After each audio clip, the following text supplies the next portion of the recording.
Okay, I'm going to start with a story as we wait for the people to filter in that are obviously enjoying their lunch a little bit too much.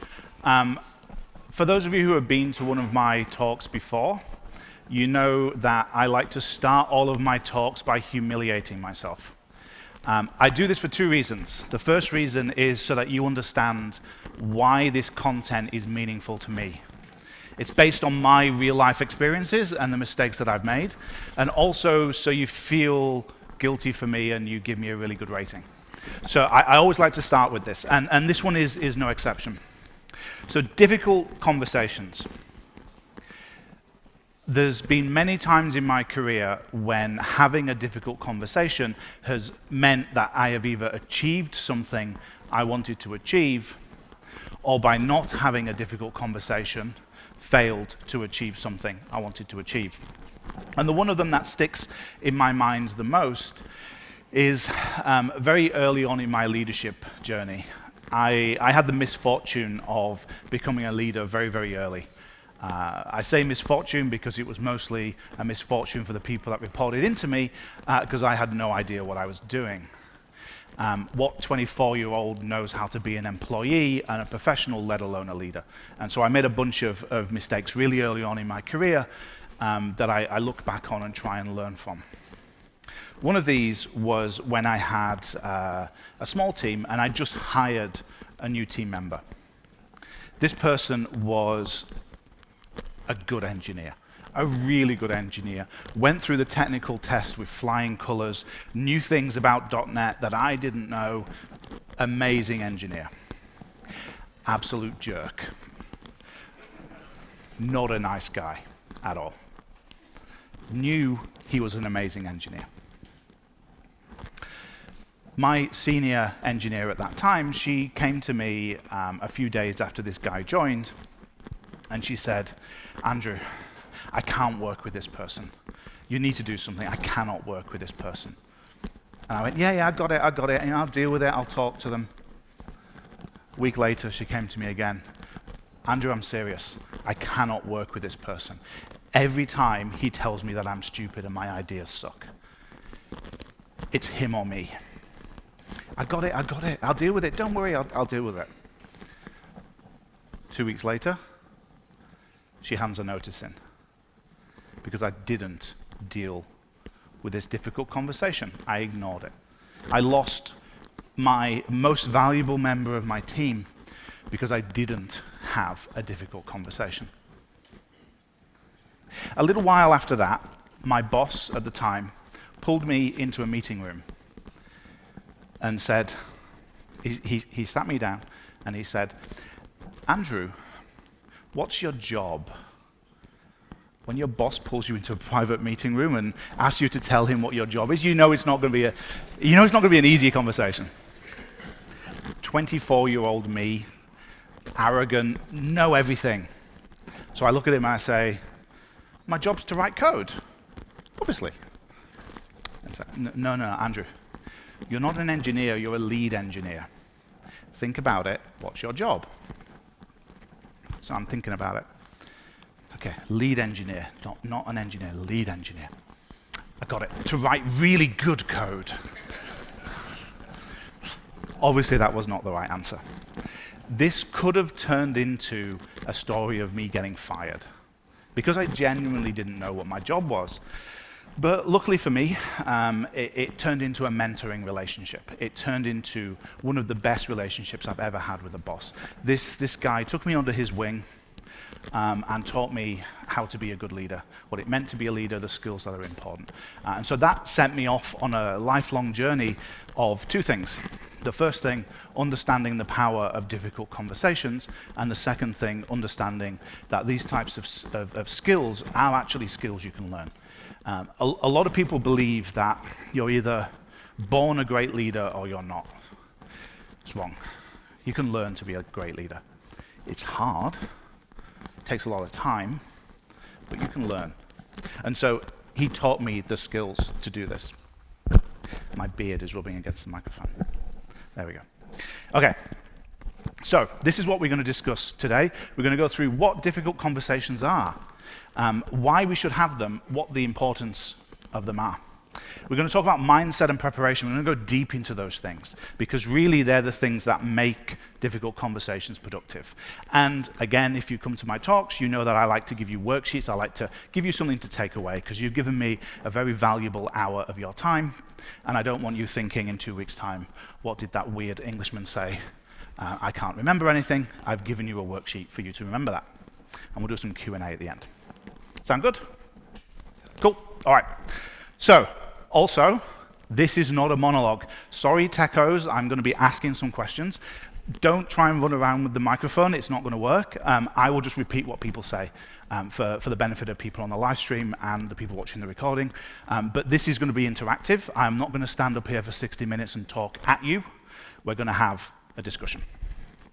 Interrupt me at any point, put your hand up if you want clarification. My goal is not just to give you knowledge, but to allow you to change the way you go back to work and the things you do at work. If I just give you knowledge, it's half the journey. The other half of the journey is how you apply that.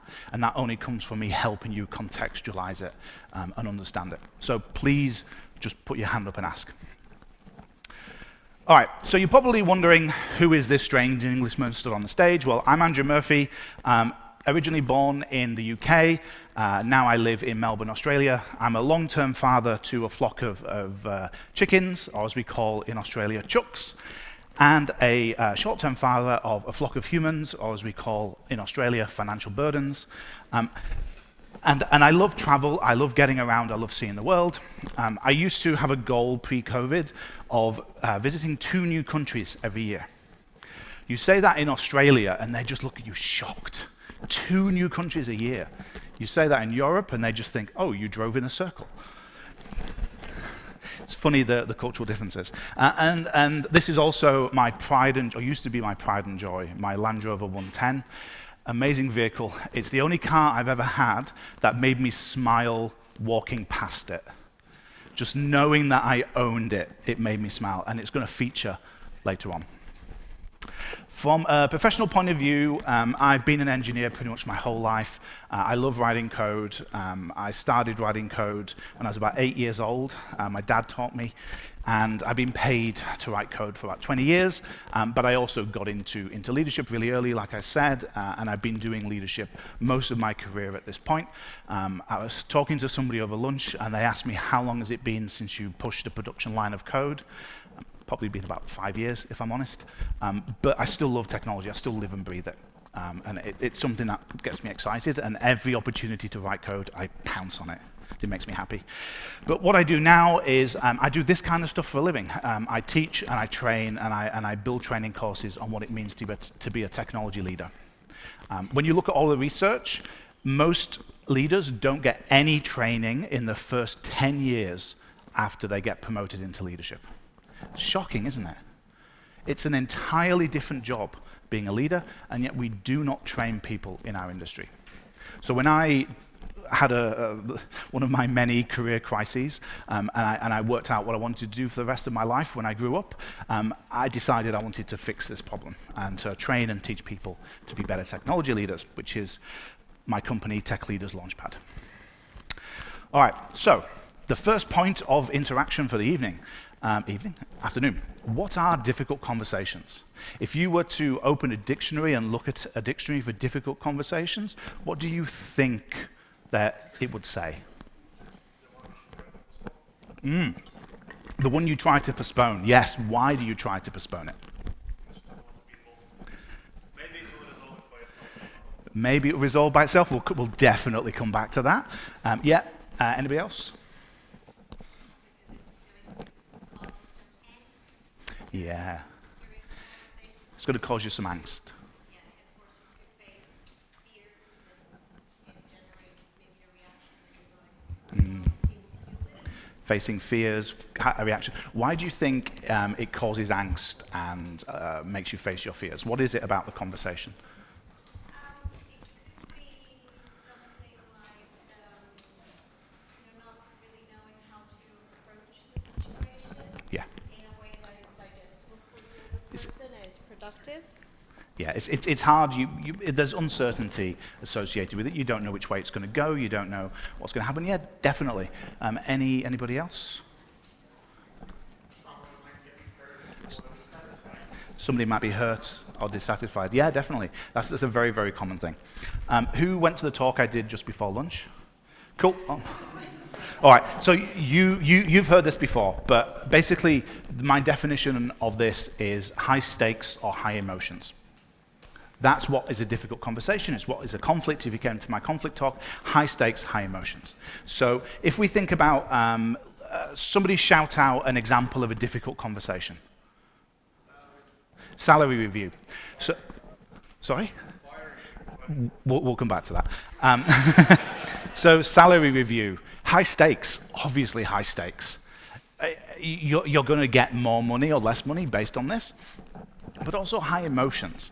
A lot of people, rightly or wrongly, put a lot of personal value on the number on their paycheck. We can have capitalist versus communist debates on if that's right, but we live in the society we live in, and a lot of people put personal value on that. Somebody getting fired, obviously higher stakes, obviously high emotions. It's probably one of the most high stakes, high emotions. Examples of a difficult conversation. One more?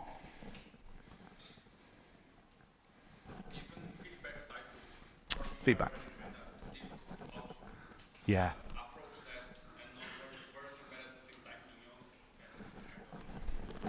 Yeah, so feedback, giving somebody feedback. It could be feedback on their behavior, it could be feedback on their code, it could be feedback on anything, but telling somebody that you'd like to change something about their behavior.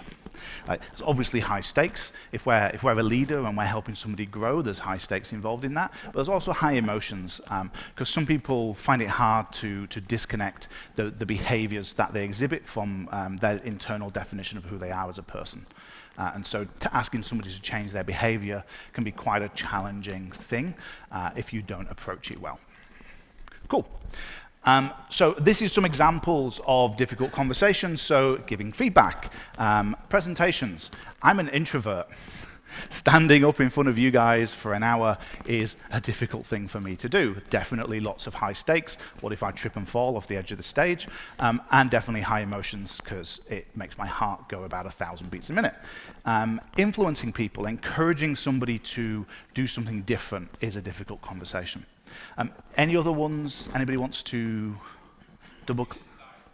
Working style. So working style is how do we work together and how do those dynamics work? So are you somebody who wants to do everything asynchronously over Slack, or do you want to hop on a Zoom call and talk about it synchronously? Those kinds of discussions can be high stakes because obviously they inform the way you work as a team, but they can also be high emotions because if you're an introvert, you might not want to hop on Zoom every single time, and it's quite an intense thing for you to do.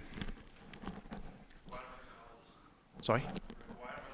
Requirements analysis, yeah. So requirements analysis is a great example because you've got to work out exactly what you want to do, which obviously has high stakes. You're defining the whole limit of what you're doing based on that, but there's also emotions because somebody might be tied into it. So you can see these two things. Last one.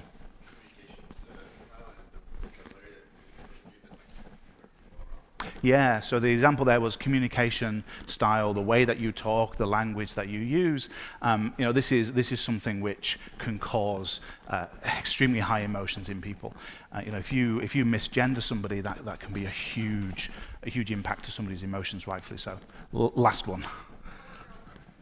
Oh, I love that one. Thank you. Cultural differences. So this is a great one. There can be cultures that are very forward. I'm an Englishman. I now live and work in Australia. This was a big culture shift for me. In England, there's always two conversations going on. There's what you say and what you mean, and they're not always the same thing. In Australia, it's not the case. I had to get used to Australians telling me exactly what they think of me, which is not something that I took naturally to. And it could be even more so in other cultures. If you work in, say, a Japanese culture, the idea of conflicts is just completely avoided. The whole systems of communications are built around just completely eradicating conflict, which I'm not saying is a good thing. So here we go. Somebody mentioned this earlier. What happens if we don't have these difficult conversations? If we just pretend they don't exist? What happened in my story in the beginning?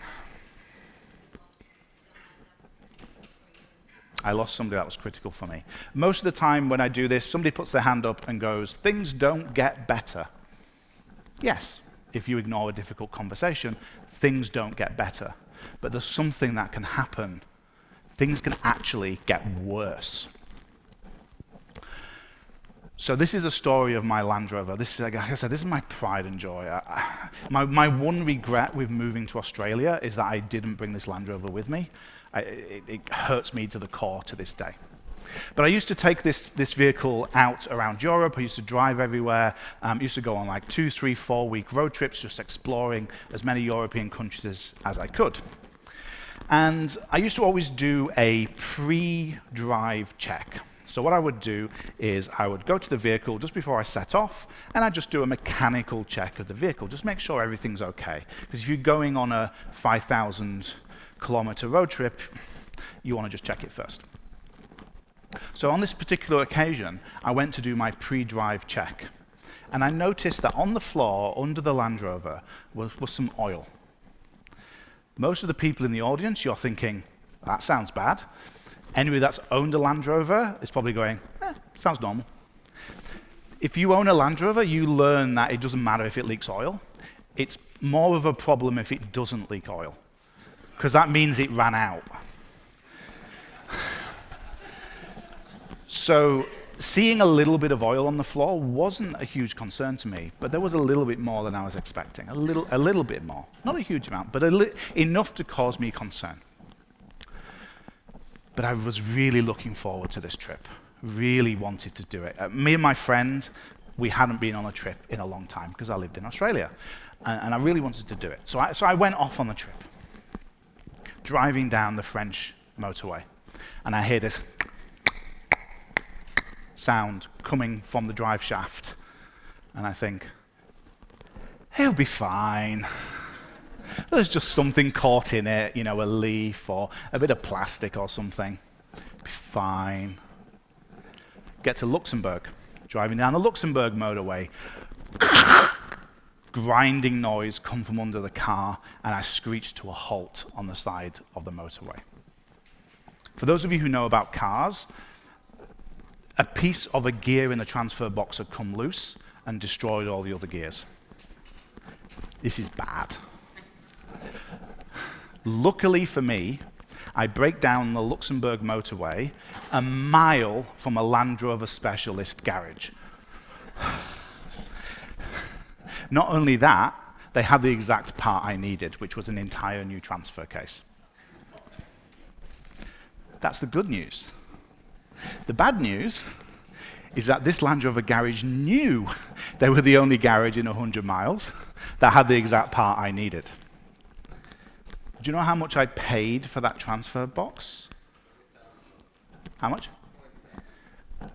Close, 12,000 euros. Do you know how much I'd have paid if I'd have fixed the problem when I was back in the UK? 100 euros. If I'd have stopped on the French motorway when I heard the first noise, a few $100, $1,000. Why am I telling this story? It's not just to make you feel sorry for me again, I promise you. Don't avoid the problem. We have this idea that things will get better. It's even built into the Australian dialect. Should be right, you know, be all right. We say that in Yorkshire, in England as well. Be right. It won't. If you ignore problems, they often get worse. So if you see a difficult conversation in the horizon, if you see the fact that you've got to give somebody some feedback, or you've got to deny somebody a promotion, or you've got to have an architectural discussion with somebody, and your instinct is to ignore it, I want you to think back to this talk. Think back to me crying as I handed over my credit card and saw the charge accepted for 12,000 euros. Do not ignore problems. Do not ignore difficult conversations. They don't get better, they get worse. Okay. Before we move into the part of this, which is where I'm going to tell you how to fix this kind of stuff, some people come to me, like I said, I do this training as a day job. Some people come to me and say, so you want us to be comfortable giving people news? You want us to be comfortable firing somebody? No. I do not want you to be comfortable firing somebody, because it sucks for them. It's not good. And if you're comfortable, it probably means you've lost the empathy for that person. You've lost the emotional connection with them. If you're so comfortable giving somebody bad news or giving them feedback, you probably don't care about them. Unfortunately, in my long leadership career, I've had to fire quite a lot of people. I sweat the night before. I wake up, I cannot sleep. It is never a good thing. Obviously, it sucks for them more than it sucks for me, but I don't want you to feel that what I'm trying to teach you here is to be comfortable in these situations. What I do want you to feel is more confident. Two separate words. Comfortable means you've stopped caring about the other person. Confident means you still care about them, and you're doing the best you can to make the situation go as well as it possibly can do. Difference between those two words make sense? Confident, comfortable? Cool. Any questions on that before we move on? Yes? You said that if you don't have any conversation, it may go worse. But there is kind of cliche example that if your wife is not in the mood, you'll try to ask her what's wrong. If you're alone, and in 2 weeks she will tell you what was wrong. I'm not sure how I'm going to repeat that for the audience. Let's talk about that one afterwards. Okay, so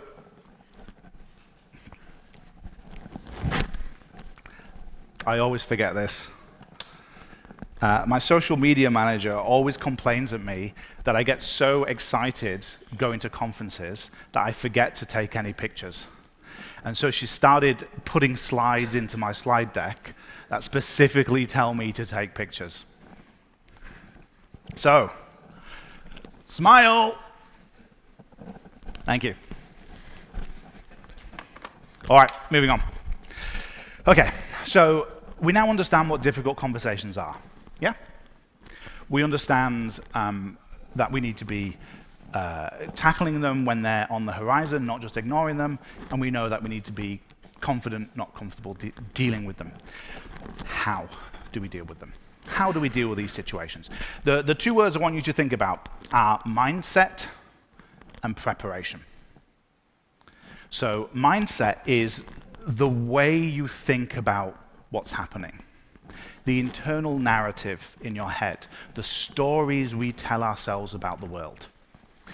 Who saw the keynote that Eli did on Wednesday? They talked about the concept of the idea in your head versus the concept that you explain, and this is really what we're talking about here: the way you think about it, the internal narrative. So the thing that most often causes problems with mindset is actually having the difficult conversation, getting the courage to do it, getting over that worry that you're going to screw it up. Getting over that worry that if I just ignore it, it'll go away. What are some of the things that can cause us to not have the courage to do it? Self-doubt, yeah, definitely. Lack of energy, yeah. Emotional energy, physical energy, mental energy, all of those things, yeah, definitely. Yes?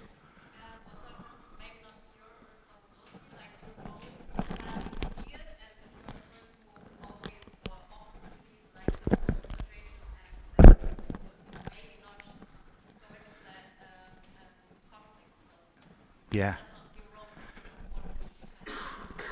Definitely. So, you might fear or you notice it's potentially happening, but you don't feel like you're in a situation to actually deal with it. Maybe you don't feel like it's your responsibility. Yeah, definitely. Yeah, being intimidated. This can often happen with power discrepancies. Maybe you've got to go and speak to your CEO, and you're, just an engineer, and you've got to speak to your CEO. Yep. Having a big connection with the person and understanding your context. Ooh, I like that one. So that was having this deep understanding of the person and their context. That helps, but it can also lead to a lot of empathy. And if you know exactly how somebody's going to respond to something, and you know they're going to respond in a really strong negative way, that can actually cause you to loop all the way back around and not want to even tackle it, definitely. Last one. Friendship, yeah. You like the person. You don't want to tell somebody that what they're doing needs to change because you like them, and you worry that you will damage their friendship. Definitely.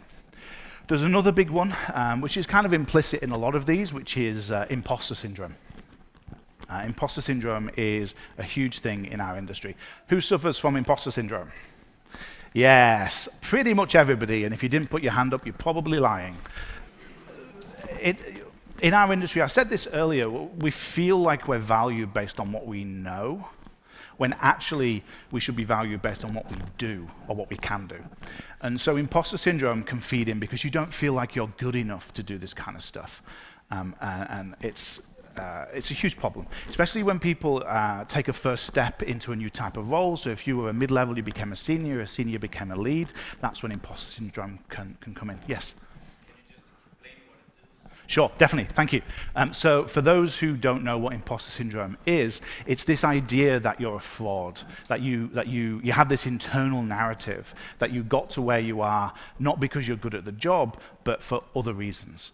Despite all of the external validation, despite all of the external evidence, you still feel like you shouldn't be where you are. It probably doesn't surprise you to know, I'm pretty good at talking. Whenever I interview and I get a new job, for the month after I get hired, the constant thought process in my mind is, I got this job because I'm good at being interviewed, not because I'm good at the job.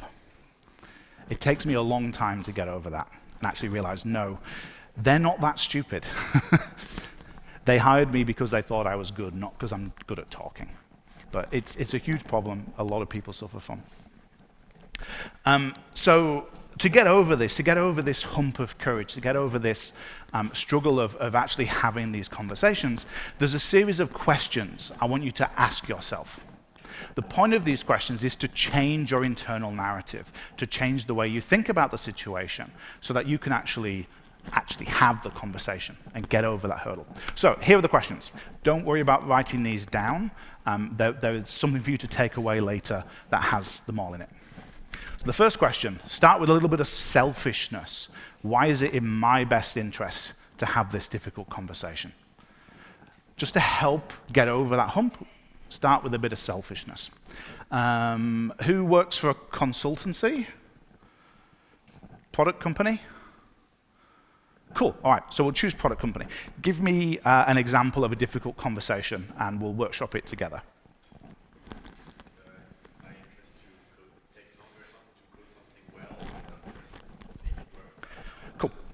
Let's expand this out a little bit. Let's say you're a lead engineer and you're talking to the product manager, and the product manager just wants you to build this feature as quickly as possible, but you want to actually build it a little bit better.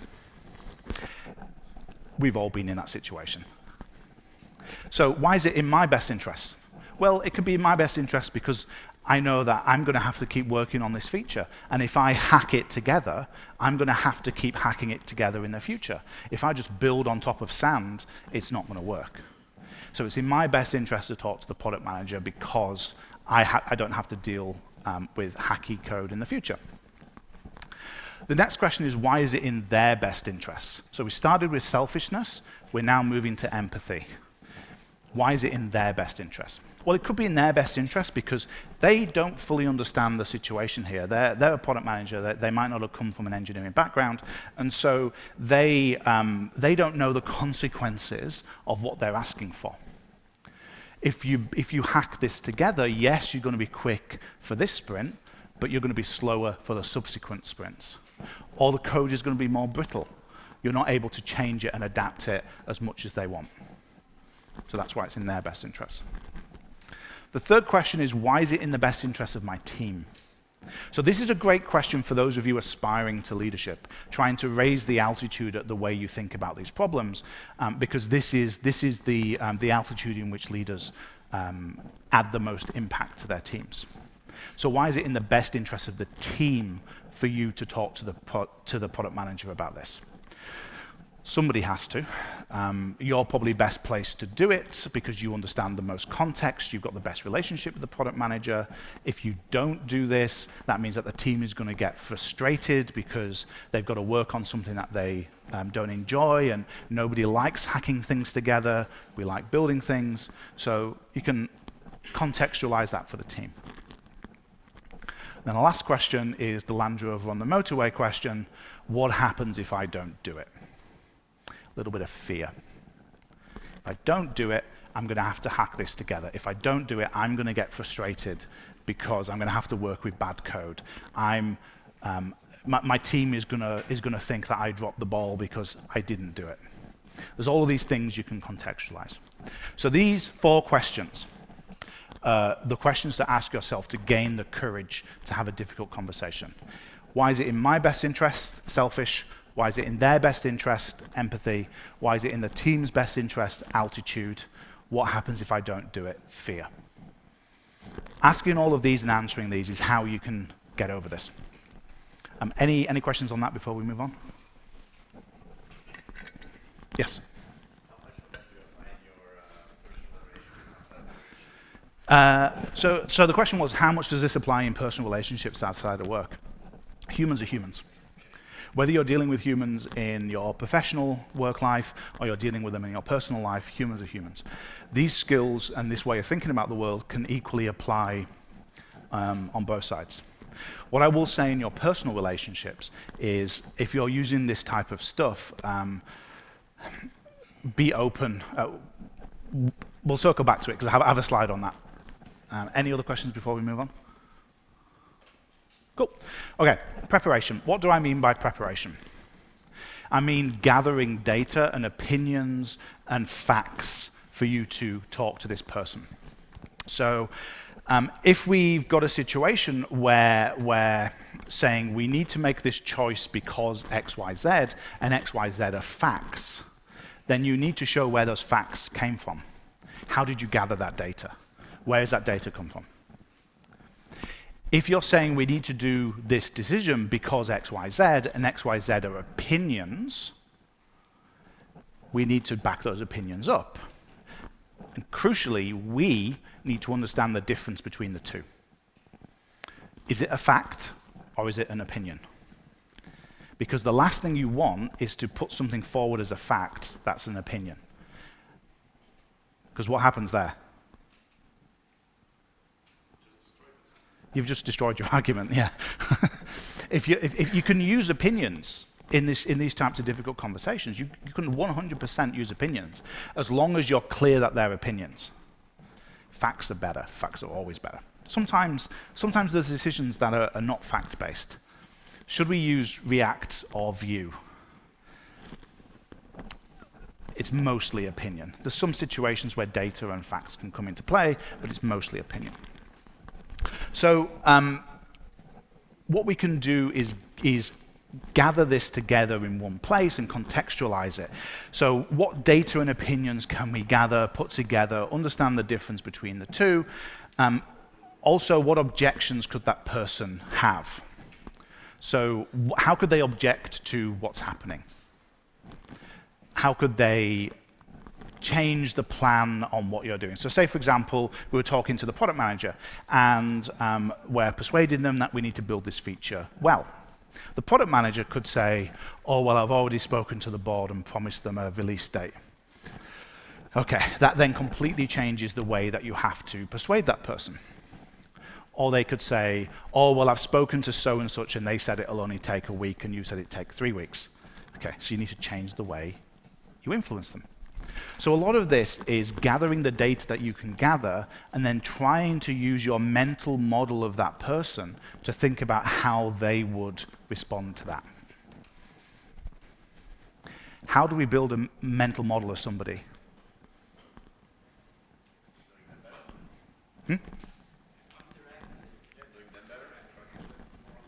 Talk to them, discuss, interact, have non-transactional conversations with them, have a coffee with them. A lot of this stuff is really learning to empathize with somebody else and understand them and really getting to understand the person and how they would respond. I think you had a question? Yeah, is an estimate, is that a factor or an opinion? An estimate. What do you think? Do you think an estimate is a fact or an opinion?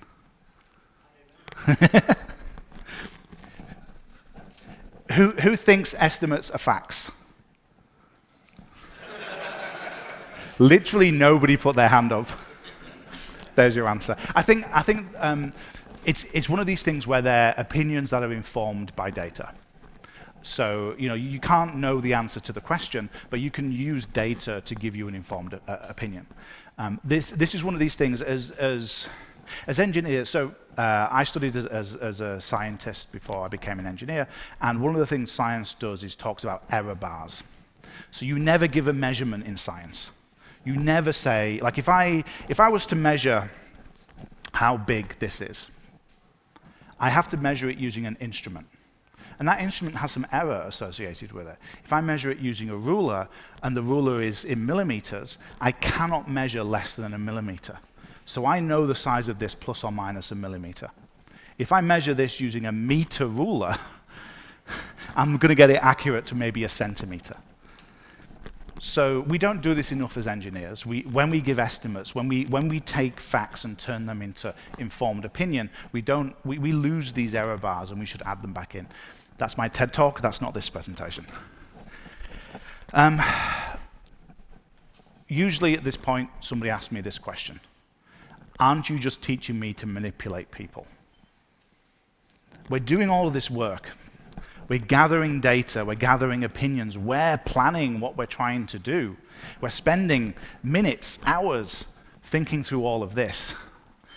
Aren't we just manipulating them? No. Manipulation, the difference between manipulation and persuasion is intent. It's why you're doing it. If you think back to those questions that we asked earlier on mindset, what was the second question that I asked you to ask yourself? Why is it in their best interest? If you can't answer why it's in their best interests, you probably are manipulating them. Because what's the difference between persuasion and manipulation? Persuasion is encouraging somebody to do something that you truly believe is in their best interests. Manipulation is getting them to do something counter to their best interests. And so this is why we start with those questions of trying to work out why it's in your best interest and why it's in their best interest and why it's in the team's best interest. Because if you look in the mirror and you can truthfully answer why it's in their best interest to do the thing you want them to do, it's not manipulation. You're trying to help them. Make sense? Cool. Any questions on that before we move on? Because sometimes, yes?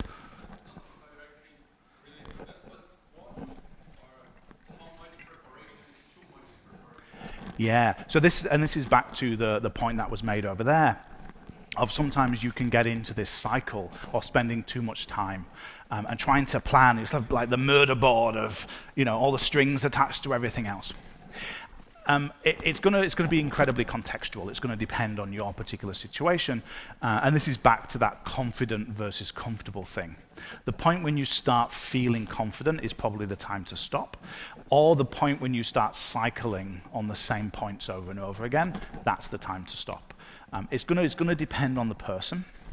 It's also going to depend on how often you practice this skill. So I said in the beginning, this is a skill. Learning to be good at this stuff is a skill. Does anybody drive a manual car?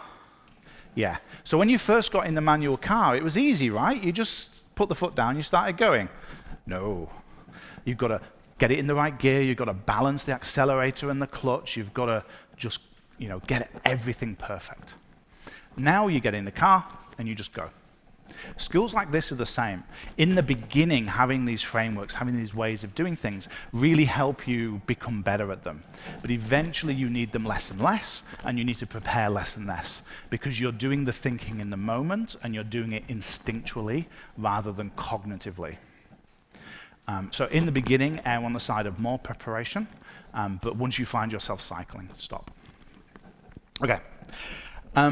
Worksheet time. Scan the QR code.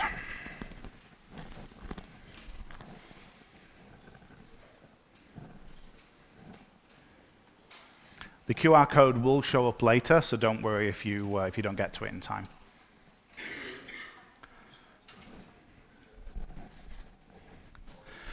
So like I said, I like to give you something to take away. I don't just want to talk to you for 60 minutes, I want to give you something to take away, and that's what this worksheet is. It's something that you can use when you find a difficult conversation coming up in your life. You can look at it and you can use it to help you. In the beginning, I encourage you use it a lot, but again, like I said, you'll find that you use it less and less. So the first page of the worksheet is what I call the logistics of the difficult conversation. The what, the who, the when, and the where. So the first couple of questions to ask yourself, this is a worksheet full of questions that you have to answer to prepare yourself. So the first question is, what is this difficult conversation about? Try and be as objective as possible. The way to think about this is, imagine that there was a camera looking at the situation. You were watching it on a TV screen. You can't see into people's minds. You can't see what they're thinking and feeling. So try and describe it in that way. Describe it without thoughts and emotions, just actions, objectively through a camera lens. What this does is this makes you neutral as you can be about the situation. Stops you assuming intent. Stops you saying, oh, well, they did this thing because of X, Y, Z. You don't know that. You don't know why people do what they do.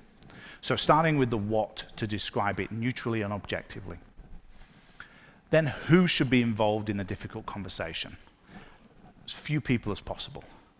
I'm not going to give you performance feedback in front of the whole squad. I'm probably going to take you into a private room or a private Zoom meeting and do that kind of stuff. There's nuances that maybe we can get to if somebody asks me a question about when there should be other people in the room. Like, say, for example, I've got a complaint about a team member.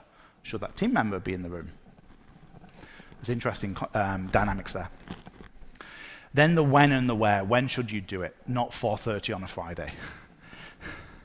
I had a boss once who told me, he rang me up. He knew that I wasn't working that day because a family member was in hospital. And he called me up. And he said, Murph, I need you to fire everybody in this particular team. This was at 4 o'clock on a Friday. I said to him, no. First of all, I'm looking after my family member who's in hospital. Secondly, it sucks to be fired on a Friday. No. And he said, well, I'm going to do it. I said, no, you're not. At least if somebody's going to be fired, I'm going to be the one to do it, because I know them, I care about them more than you do, obviously, because you're firing them. Eventually, I had the conversation with that person. Wasn't a good situation for them. I quit that job on the Monday, because I'm not working for somebody that makes me fire somebody at 4 o'clock on a Friday. Not happening. Anyway, this isn't my therapy session. Where should you do it? Oh, sorry, question. Maybe an extra question as well. When do you schedule? Great question. This depends heavily on the exact conversation. What I will say is, if you schedule a meeting with them, don't just say catch up or FYI, or like if you schedule a meeting with somebody to discuss a difficult topic, tell them about the topic you're going to discuss to give them the opportunity to do the preparation and the mindset stuff that you've had. Because again, remember, we're not trying to sideline people here. We're not trying to manipulate them. We're trying to help them. And so if you've had the benefit of preparing all of this stuff, then they should have that benefit as well. Cool. So where should we do this? Probably in private, probably not in public. Then the next 2 sheets are basically the questions we've been through. So I'd said you didn't need to write them down. That's what the next 2 pages are. Why is it in my best interest? Why is it in theirs? Why is it in the team's? What happens if I don't do it? What data and opinions can I gather? What objections and what ways could this go awry? We've done some examples. We don't need to do those. So if you get a difficult conversation coming up, the first thing I want you to do is get this worksheet out and work through it. You might find that some of this stuff comes really naturally to you. You might find that it's hard and it's difficult. Doesn't matter. Humans are humans. We all have skills and we all have weaknesses. If you find it hard, keep doing it. It will get easier. It will get better. Like any skill, practice helps. Cool. Thank you very much. We'll move to Q&A.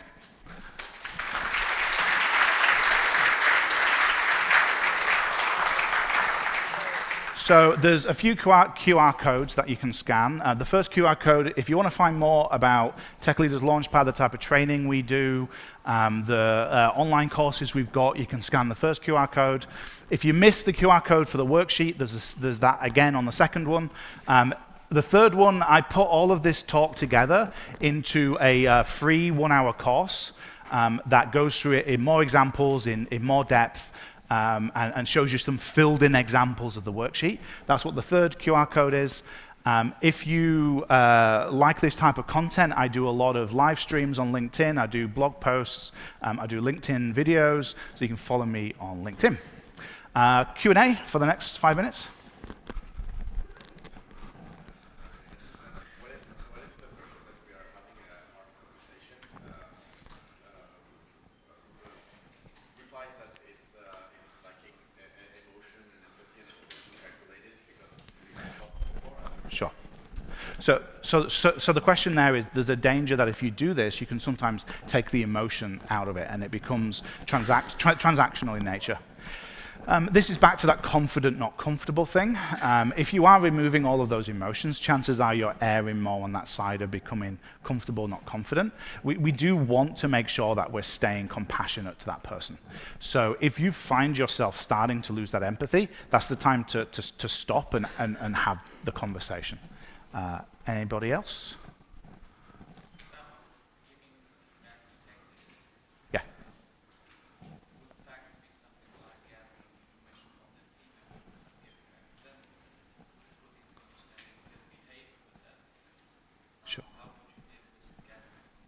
Sure. So the question there is, if you're giving feedback to a tech lead, could an example of gathering data be to talk to the team about the behaviors? I'd say that's blurring the line between data and an opinion.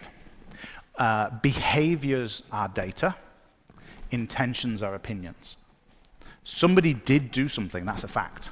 The reason why they did it is not a fact. And so that can be a great example, but be really careful there in assuming intent. If you're saying to somebody, you exhibited this behavior and I'm giving you feedback because of the behavior you exhibited, that's fine. The line to not step over is when you then assume intent, you assume the reason why they did it. That shouldn't be a statement, that should be a question. Right at the back with the hat. I know it's probably different from country to country, but there are some conversations, for instance, is sick. There's some questions you can't ask. Yeah. Are there any good ways that you actually come Yeah, so the question there was, a lot of this is cultural and there's dynamics to add on the top of this that depend on that culture. 100%. I've tried to structure this in a way that none of it will violate a particular culture, because none of it is telling you an action to take. It's all about how you think about the situation.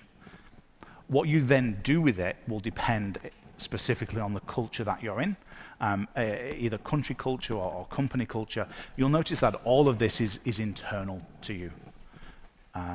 So it should work no matter the culture. Yes? You mentioned that there might be a difference between how you apply this in your work life and in your personal life. Sure, yes, thank you for reminding me. So that was just a reminder to talk about the different dynamics in personal and professional. All of these are skills that as humans we can utilize with other humans. Whether those humans are professional connections or personal connections is somewhat irrelevant. The difference that I would say is no matter how much you like your work colleagues, you're more likely to quit a job than you are to quit a friendship. And so there's always this distance between work colleagues that is not often there in personal relationships. So one thing that I would advocate if you're using a framework like this for a personal relationship is you never violate the idea that you share this with them. So if you're using this for, say, your partner, I would be upfront with them and I would say, I would need to talk to you about this thing. I'm using this worksheet and I'm using this model. Let's go through it together, or you go through it and then I'll go through it. So I would just push that line further of being open about using a model. Yes? After all this information, how do you know if you actually came to the conclusion that it's actually better not to have that conversation? So the question was, with all of that preparation, can you come to the conclusion that you'd be better not having the conversation? I've never known that to be the case. I think you're leaving a lot of things up to chance and up to risk then. And you don't know.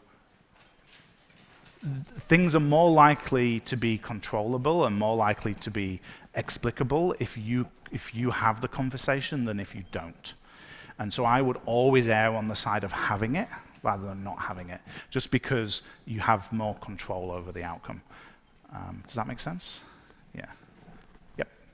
Didn't you have a situation when the management tells you like to tell something to your team? For example, you have to fire somebody, or for example, you need to reject a salary raise, for example, and you would say like, well, I'm not gonna do that because it was your decision, it was mine. Because for them it's easy to say no, but because they know that you will do the hard work for them.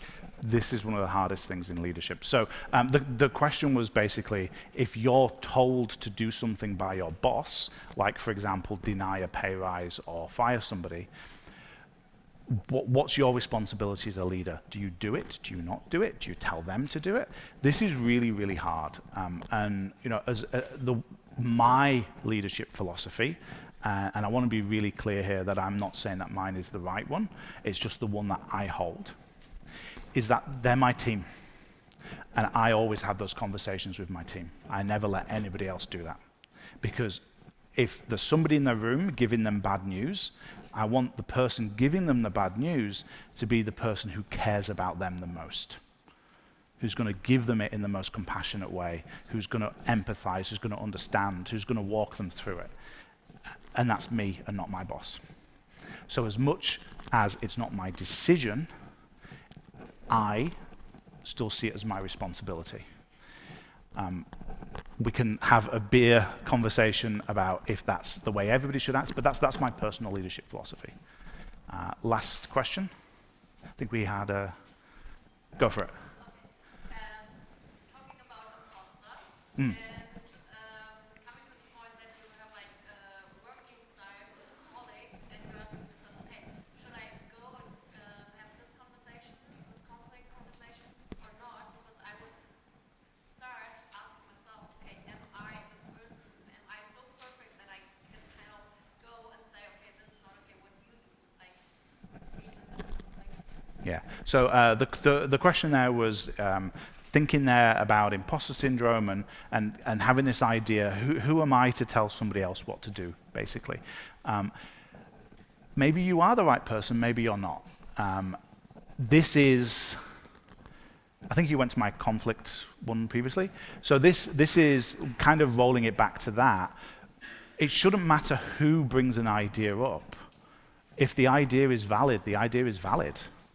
And so, having imposter syndrome about who am I to suggest an idea is in some ways violating that idea of safe dialogue that we talked about previously. Just because you might not feel like the most experienced person, the most knowledgeable person, doesn't mean that your ideas are any less valid because they're your ideas. The idea is valid or the idea is not valid, irrespective of who said it. So trying to remind yourself that if our goal here is to help somebody or to help the team be better, then we owe it to the team and to ourselves to suggest these things. If they're bad ideas, they're bad ideas. It doesn't matter whether you said it or your boss said it or somebody else said it. It's a bad idea. But the opposite is true. It doesn't matter if you said it, if it's a good idea. Cool. All right. Thank you very much. I love talking about this stuff. If you want to grab a coffee or a beer afterwards, I will do so. Have fun.